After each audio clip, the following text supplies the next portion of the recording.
wonderful people. Here's Maurice Dick here. I do apologize for the little incident. I guess the siren failed in Godfrey. So apparently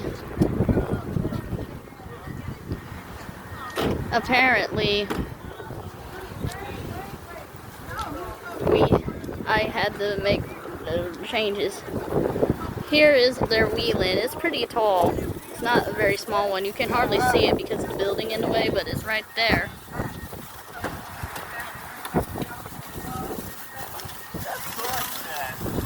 But yeah, it's pretty impressive, and I'm just making up for the siren not going off at Lewis and Clark Community College. It usually goes off this time of year. It's a spring. Spring is tornado season. But yeah. This is their whelen. It's pretty impressive. There used to be a thunderbolt up there. If you want to check that out, go to J. Marcoz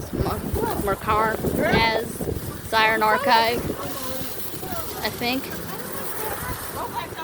But yeah. But there it is. It's pretty impressive. Peace.